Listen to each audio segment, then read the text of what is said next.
세계적인 언어학계에서도 인정받은 독일의 천재 언어학자, 그녀의 발언으로 세계 언어학계는 큰 충격에 휩싸였습니다. 한글은 미래 인공지능 시대의 완벽한 언어이다. 우리는 지금까지 모든 것을 잘못 알고 있었다. 독일 훔볼트대의 엘레나 마이어 교수. 처음에는 의심에서 시작했지만 직접 한국을 방문한 후 놀라운 진실을 마주했습니다. 왜 한국인들은 디지털 시대의 모든 분야에서 세계 최고가 될 수 있었는가? 왜 한국인들만이 가진 이 특별한 문화적 자산이 미래 AI 사회에서는 더욱 강력한 무기가 되는가? 지금부터 시작되는 충격적인 분석. 세계 최고의 언어학자가 발견한 한국 문화의 비밀. 독일의 석학이 밝히는 그 특별한 진실을 지금 공개합니다. 안녕하세요. 저는 엘레나 마이어입니다. 독일 베를린 훔볼트 대학교에서 언어학을 가르치는 교수죠. 제 전공은 문자 구조의 과학성과 최근에는 인공지능 언어 모델을 연구하고 있습니다. 많은 사람들이 저를 세계적인 학자라고 부르지만 지금 생각해보면 저는 너무 좁은 세계에 갇혀 있었던 것 같네요. 모든 것은 작년 초 베를린에서 열린 AI 언어 세미나에서 시작됐습니다. 세계 각국의 언어학자들이 모인 중요한 회의였죠. 주제는 미래 인공지능 시대의 가장 효율적인 언어였습니다. 영어, 중국어, 스페인어 같은 주요 언어들에 대한 발표가 이어지던 중이었어요. 한글은 미래 AI 언어에 가장 적합한 문자 체계입니다. 한 한국인 연구자의 주장에 회의장은 잠시 조용해졌습니다. 솔직히 저도 속으로 비웃었죠. 15세기에 만들어진 문자가 어떻게 21세기 최첨단 기술에 적합하다는 말인가? 그것도 유럽도 아닌 작은 아시아 국가의 문자라니. 한글은 철저히 과학적 원리로 설계되었고 그 구조가 디지털 체계와 놀라울 정도로 일치합니다. 한국인 연구자는 자신의 주장을 이어갔지만 대부분의 참석자들은 그저 정중히 고개를 끄덕일 뿐이었습니다. 저는 더 나아가 질문을 던졌죠. 그렇다면 왜 한국은 최근까지도 글로벌 언어 연구에서 두각을 나타내지 못했나요? 단순히 애국심에서 비롯된 주장 아닌가요? 약간 공격적이었던 제 질문에 그 연구자는 미소를 지으며 대답했습니다. 마이어 교수님, 직접 와서 확인해 보시는 건 어떨까요? 책으로만 본 한국과 실제 한국은 다를 겁니다. 저는 그 자리에서 바로 답하지 않았습니다. 하지만 그날 밤, 호텔 방에서 한글과 한국의 문화에 대해 검색해 보았죠. 정보는 많지 않았습니다. 대부분 표면적인 것들, 관광 정보와 간단한 역사뿐이었죠. 설마 15세기 조선에서 만든 문자가 AI에 적합하다고? 이 의문은 제 머릿속에서 떠나지 않았습니다. 결국 저는 직접 확인해 보기로 했습니다. 대학에 6개월 연구 휴가를 신청했고 한국행 비행기 티켓을 예약했습니다. 동료들은 제가 미쳤다고 생각했을지도 모르겠네요. 세계적인 언어학자가 한글 연구를 위해 반년이나 시간을 투자한다니 누가 봐도 이해하기 어려운 결정이었으니까요. 비행기 안에서 저는 계속 의심했습니다. 이 여행이 시간 낭비는 아닐까? 그저 한 국가의 자부심에서 비롯된 과장된 주장을 듣기 위해 먼 길을 떠나는 건 아닐까? 서양의 학계가 인정하지 않는 이론을 확인하러 가는 건 어쩌면 제 경력에도 도움이 되지 않을 수도 있었습니다. 하지만 그때는 몰랐습니다. 이 여행이 제 인생을 완전히 바꿔놓을 거라는 사실을. 한국에 가기 전에 저와 다녀온 후에 저는 완전히 다른 사람이 되어 있었으니까요. 그리고 그 변화는 인천공항에 발을 디디는 순간부터 시작되었습니다. 인천공항에 도착한 순간, 저는 첫 번째 충격을 받았습니다. 상상했던 것과는 완전히 달랐거든요. 역사책에서 한국은 늘 전쟁과 빈곤의 이미지로만 기억했는데 눈앞에 펼쳐진 건 세계 최고 수준의 현대적인 공항이었습니다. 자동화된 입국 시스템, 완벽히 정리된 동선, 어디서나 느껴지는 세련된 디자인까지. 저는 그저 공항일 뿐이라고 생각했죠. 서울 시내로 들어서자 더 큰 놀라움이 기다리고 있었습니다. 질서 정연하게 움직이는 대중교통, 밤늦게까지 활기찬 도심. 그리고 무엇보다 모든 세대가 자연스럽게 디지털 기기를 활용하는 모습이 인상적이었어요. 70대로 보이는 노인분들도 스마트폰으로 길을 찾고 디지털 결제를 하는 모습을 보며 제 선입견이 얼마나 잘못됐는지 깨달았습니다. 교수님, 이번 연구 어떤 주제인가요? 호텔 직원의 질문에 제가 한글과 한국 문화에 대해 연구하러 왔다고 하자 그는 미소를 지으며 근처 작은 서점을 추천해 주었습니다. 저는 다음 날 아침 일찍 그곳을 찾았죠. 서점은 생각보다 작았지만 놀랍게도 다양한 분야의 책들로 가득했습니다. 한 구석에서 낡은 책 한 권을 발견했는데 표지에 한글로 뭔가가 쓰여 있었습니다. 호기심에 집어들었죠. 그 책은 우리 동네에서 30명이 돌려 읽은 책이에요. 젊은 직원이 다가와 설명했습니다. 이해가 가지 않아 더 자세히 물어보니 그 책은 마을 독서 모임에서 함께 읽는 책이란 겁니다. 한 사람이 사서 모두가 함께 읽는 문화가 있다는 거죠. 더 놀라운 건 이런 독서 모임이 전국에 수천 개가 있다는 사실이었습니다. 한국인들은 왜 이렇게 책을 중요하게 생각하나요? 제 질문에 그 직원은 잠시 생각하더니 대답했습니다. 아마도 역사 때문일 거예요. 배움이 신분을 바꿀 수 있던 유일한 방법이었거든요. 그게 우리 DNA에 새겨진 것 같아요. 그날 저는 서울의 거리를 걸으며 많은 생각을 했습니다. 겉모습의 화려함보다 더 충격적인 건 이들의 배움에 대한 자세였어요. 카페에서도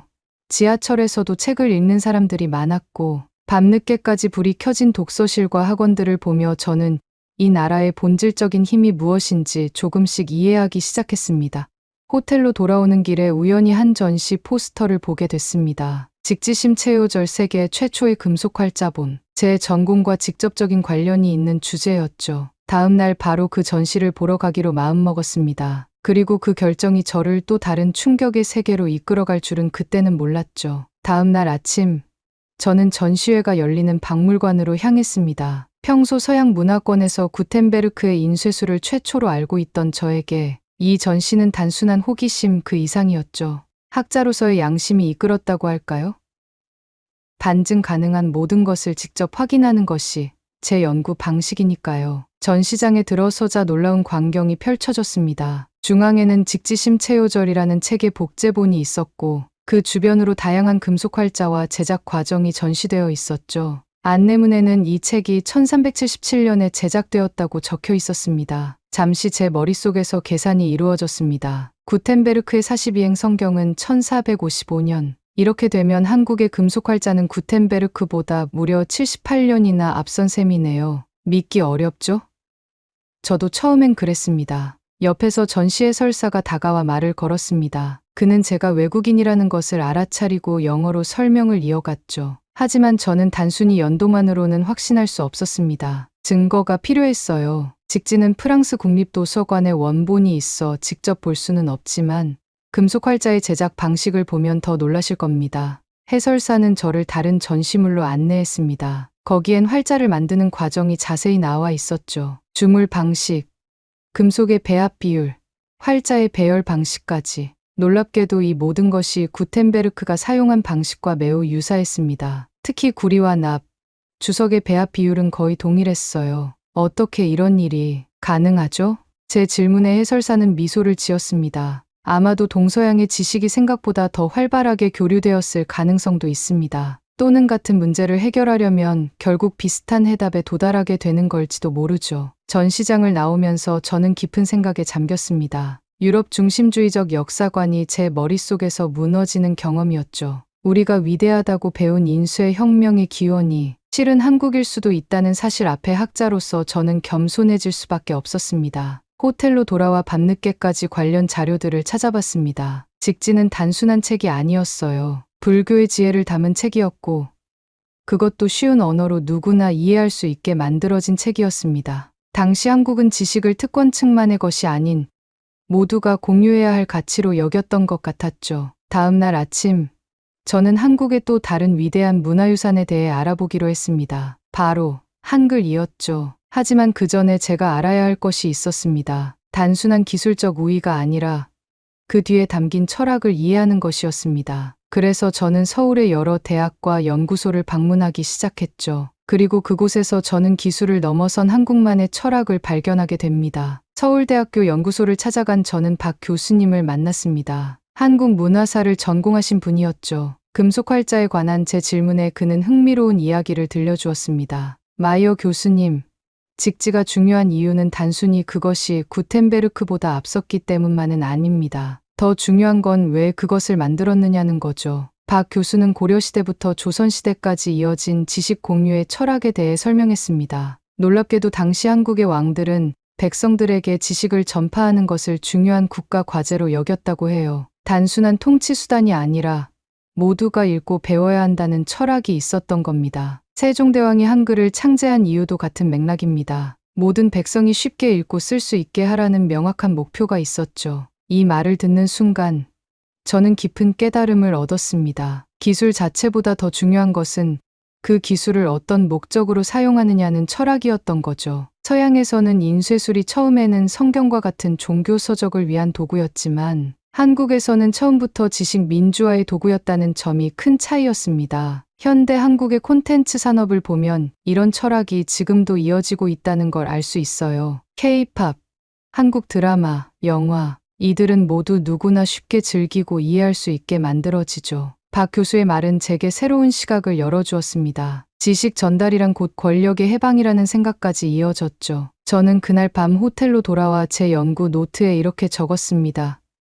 기술보다 철학이 앞서 있었다. 그것이 진짜 강국의 증거다. 다음 날 저는 국립중앙박물관의 한글 전시를 찾았습니다. 그곳에서 만난 정 큐레이터는 한글 창제의 배경을 더 자세히 설명해 주었어요. 한자는 중국에서 온 문자로 배우기가 매우 어려웠습니다. 특권층만 사용할 수 있었죠. 세종대왕은 이런 불평등을 바로잡고 싶으셨어요. 어린 아이도 배울 수 있는 문자를 만들고자 했던 겁니다. 정 큐레이터는 훈민정음 해례본의 복제본을 보여주었습니다. 거기에는 한글의 창제 원리와 철학이 명확하게 기록되어 있었어요. 제가 놀란 건 한글이 단순한 기호가 아니라 과학적 원리를 바탕으로 설계됐다는 점이었습니다. 이것은 단순한 문자 개발이 아니라 문자학의 혁명이었습니다. 소리의 원리를 분석하고 그것을 시각적으로 표현한 최초의 시도였죠. 한글의 과학성.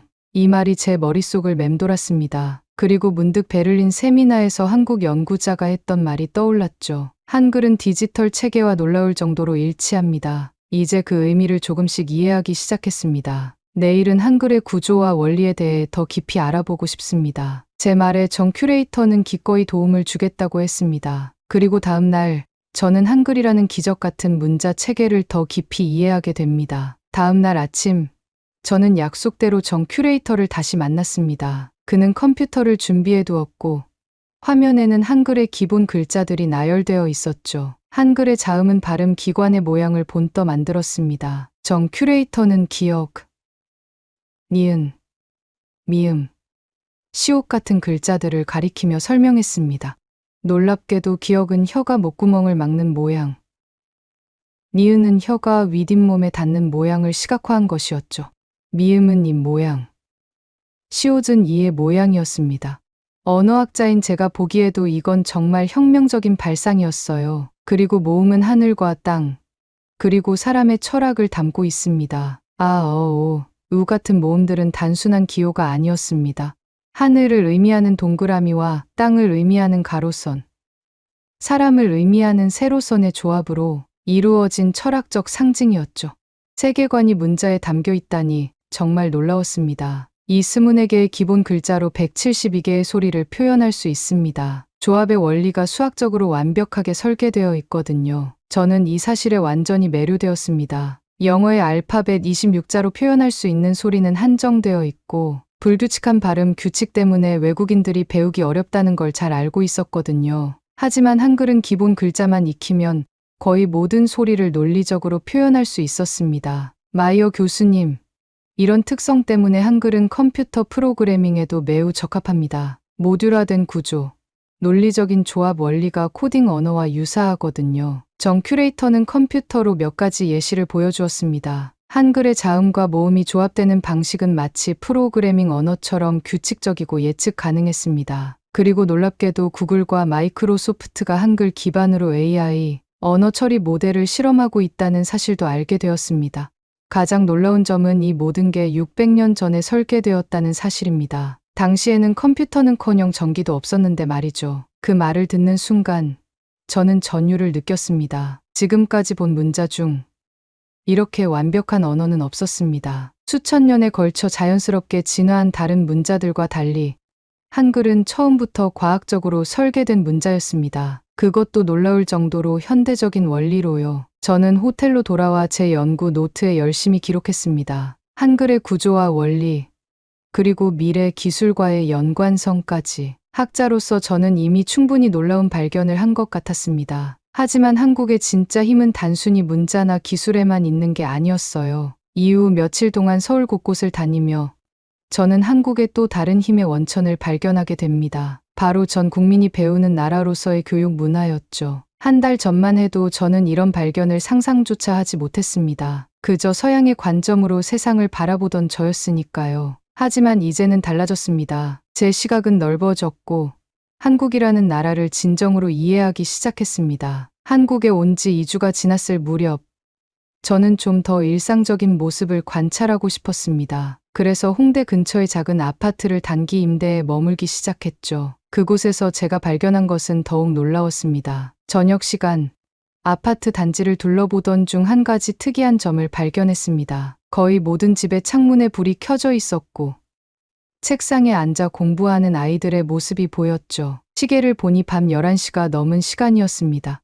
우리 아이들은 보통 이 시간까지 공부해요. 대학 입시가 중요하니까요. 옆집 김씨 아주머니의 설명이었습니다. 그분의 아들은 고등학생인데 매일 새벽 5시에 일어나 밤 12시까지 공부한다고 했죠. 놀랍게도 이게 예외적인 경우가 아니라 일반적인 한국 학생들의 일상이라고 합니다. 그렇게 오래 공부하면 아이들이 힘들지 않나요? 제 질문에 김 씨는 깊은 한숨을 내쉬었습니다. 물론 힘들죠. 하지만 우리나라에서는 교육이 가장 확실한 사회 이동의 수단이에요. 좋은 대학에 가면 좋은 직장을 얻고 그래야 안정된 삶을 살 수 있으니까요. 다음 날 아침 저는 동네 카페에서 또 다른 흥미로운 광경을 목격했습니다. 70대로 보이는 할머니 몇 분이 모여서 스마트폰 사용법을 배우고 계셨어요. 강사는 30대쯤 되어 보이는 젊은 남성이었죠. 우리 어머님 세대도 계속 배우셔야 해요. 디지털 시대에 뒤처지면 불편해지니까요. 이 모습을 보며 저는 한국의 배움에 대한 태도가 단순히 학생들에게만 해당되는 것이 아님을 깨달았습니다. 전 세대가 끊임없이 새로운 것을 배우려는 의지를 가지고 있었죠. 저녁에는 인근 학원가를 방문했습니다. 밤 10시가 넘었는데도 불이 켜진 학원들이 즐비했고 학생들뿐만 아니라 직장인들도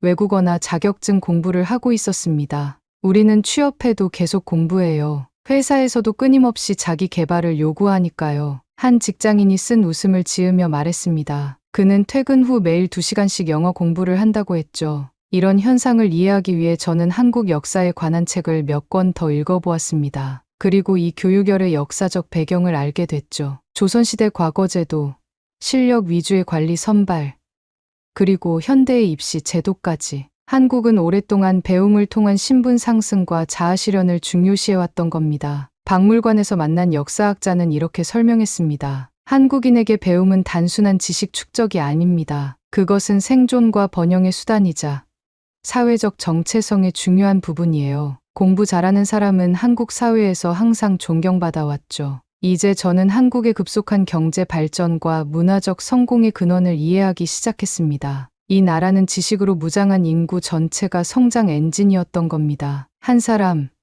사람이 끊임없이 배우고 성장하는 이 에너지가 국가 전체를 밀어올린 원동력이었죠. 그리고 더 놀라운 사실은 이 모든 것이 우연이 아니라는 점이었습니다. 한국의 역사적 유산과 문화적 가치, 그리고 미래 비전이 완벽하게 시너지를 이루고 있었던 거죠. 한국에서의 연구가 거의 막바지에 접어들 무렵, 저는 종합적인 결론을 내리기 위해 서울대 언어학과 최 교수님을 만났습니다. 한글 연구의 세계적 권위자인 최 교수님은 제가 발견한 것들을 하나로 연결해 주었습니다. 마이어 교수님, 한국의 강점은 3가지 요소가 완벽하게 결합되어 있다는 점입니다. 금속활자, 한글, 그리고 교육열이죠. 최 교수님은 이 세 요소가 어떻게 시너지를 이루는지 설명했습니다. 금속활자는 지식의 전파 수단이었고, 한글은 지식의 이해 도구였으며, 교육열은 이 과정의 지속성을 보장했다는 거죠.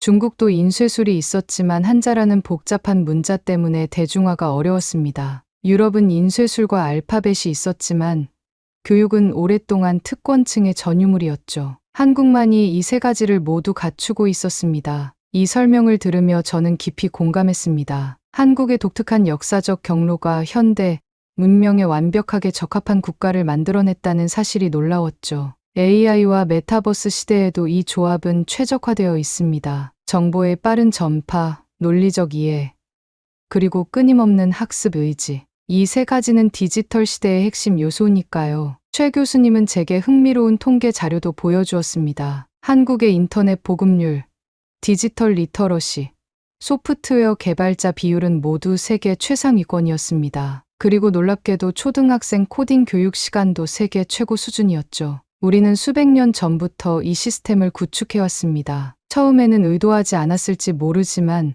세종대왕의 한글 창제와 그 이후의 교육, 철학이 지금의 결과를 만들어낸 겁니다.